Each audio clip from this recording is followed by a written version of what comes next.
Hello friends, तो आज मैं आप सब से वो एक बात शेयर करने वाली हूँ जिससे आप अपनी लाइफ अपने अकॉर्डिंग जी सकते हैं। जी हाँ, law of attraction. I hope आपने इस बारे में सुना होगा, अगर नहीं तो पढ़िएगा ज़रूर। लॉ ऑफ अट्रैक्शन गॉड का राइट कॉन्टैक्ट नंबर है। इसके 3 रूल हैं। पहला, थिंक पॉजिटिव, और इस बात पे बिलीव करो कि जो आपको चाहिए वो आपको मिल चुका है और उसे पाने के लिए हर कोशिश पूरी कर दो। और दूसरा, ऑलवेज पे ग्रैटिट्यूड, हमेशा शुक्रिया अदा करो। और तीसरा, हमेशा नो वर्ड को इग्नोर करो और पॉजिटिव सोचो। तो आज मैं आप सबसे एक किस्सा शेयर करने जा रही हूँ जिसका टाइटल है a love story with not so happy ending. अगर आपके चेहरे पे स्माइल आए इसे सुन के तो वीडियो को लाइक, सब्सक्राइब, शेयर ज़रूर कीजिएगा। कमेंट सेक्शन में सजेशंस और नेक्स्ट वीडियो के लिए टॉपिक भी बताइएगा और बेल आइकन ज़रूर प्रेस कीजिएगा जिससे हमारा बॉन्ड कभी ब्रेक ना हो। तो ये किस्सा उन 2 क्लासमेट्स के बारे में है जो कि अपोजिट थे जेंडर में, कभी एक दूसरे को पसंद नहीं करते थे। क्लास में जो रोल नंबर के अकॉर्डिंग सिटिंग अरेंजमेंट होती है ना, वो अरेंजमेंट उनके पास बैठने का रीज़न हुआ करती थी। आरुष को आयुनी के लंबे बाल बिल्कुल पसंद नहीं थे क्योंकि लिखते टाइम फ़ैन की हवा से वो आरुष के फेस पे आते थे और वो डिस्टर्ब हो जाता था। हमेशा उनमें से किसी एक का बैग उनके बीच में हुआ करता था, एक दीवार की तरह। उन दोनों के मन में एक कॉमन फीलिंग थी एक दूसरे के लिए, जो कि नफ़रत की थी, पर उन्हें खुद पता नहीं चला और अनजाने में एक दूसरे के करीब आने लगे थे। वो एक दूसरे की आदतें उन्हें पसंद आने लगी थी, पर कभी जताया नहीं उन्होंने। आयुनी शांत स्वभाव की थी, कम शब्दों में खुद को बयान करने का हुनर रखती थी, और दूसरी तरफ आरुष के लाउड रिएक्शंस हुआ करते थे।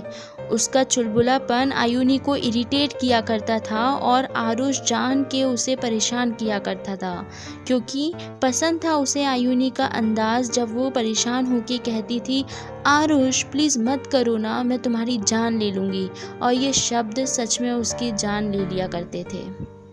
वो दोनों परफेक्टली इम्परफेक्ट एनिमीज़ थे जो अनजाने में प्यार में पड़ गए थे। जी हाँ, परफेक्टली इम्परफेक्ट, क्योंकि एक दूसरे के साथ तो परफेक्ट थे पर इम्परफेक्ट दुश्मन थे। उन दोनों का रिश्ता 11th क्लास का हॉट टॉपिक हुआ करता था। सब जानना चाहते थे कि आखिर वो दोनों हैं क्या, भाई बहन, दुश्मन या लवर्स। इन 8 महीनों में वो एक दूसरे से अलग ही नहीं हुए और उन्हें पता नहीं चला कि कब वो एक दूसरे के हैबिचुअल हो गए। स्कूल की छुट्टी भी वो म्यूचुअल डिस्कशन से किया करते थे। उन दोनों को आरुनी का टैग मिल चुका था।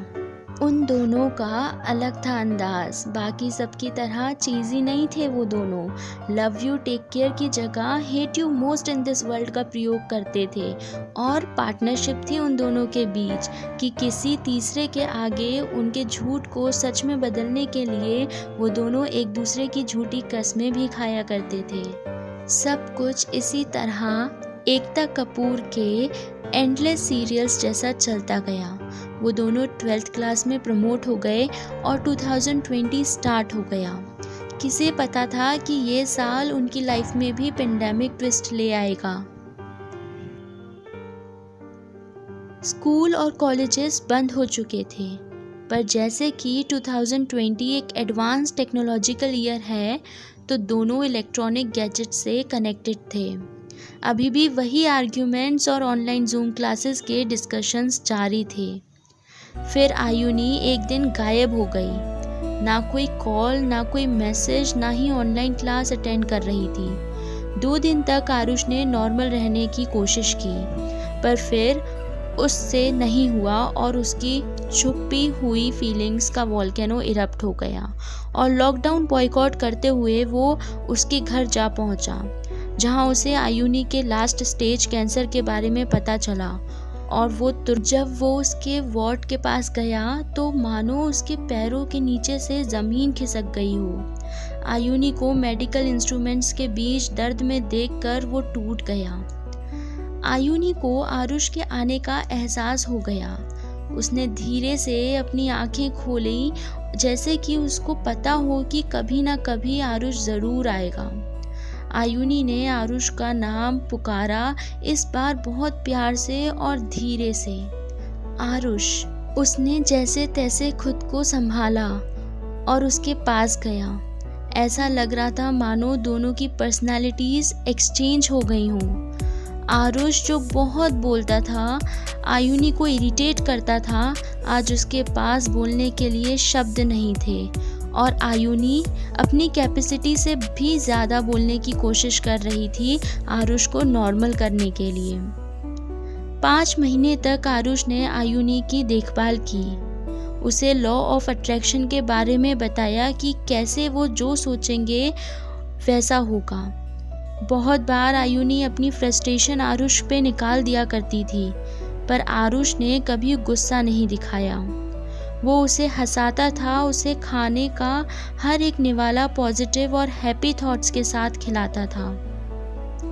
कम ऑन आयुनी, ये बाइट खा के तुम जल्दी ठीक हो जाओगी, कुछ इस तरह बोलता था। आयुनी के पेरेंट्स की तरह आरुष ने उसकी देखभाल की।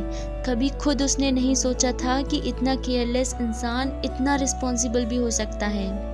बट जैसा कि आप सबको टाइटल पता है, तो आप सबका दिल तोड़ते हुए मैं आपको बताना चाहूँगी कि इस लव स्टोरी की एंडिंग हैप्पी नहीं है।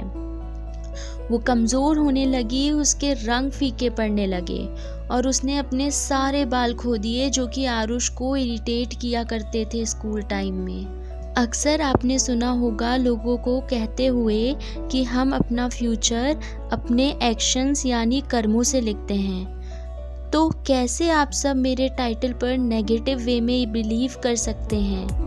Yes guys, it was not a love story with happy ending, क्योंकि ये एक हैप्पी शुरुआत है। वो दोनों 5 महीने बाद हॉस्पिटल से बाहर आए। सब उन्हें देख रहे थे मानो कुछ मिरेकल हो गया हो।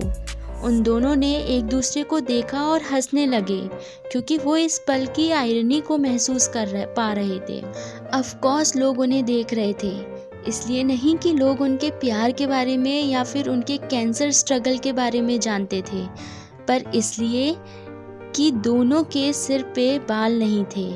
और यहाँ से शुरू हुई उन दोनों की हैप्पी, यूनिक और अमर प्रेम कहानी। I hope it touched all of your hearts.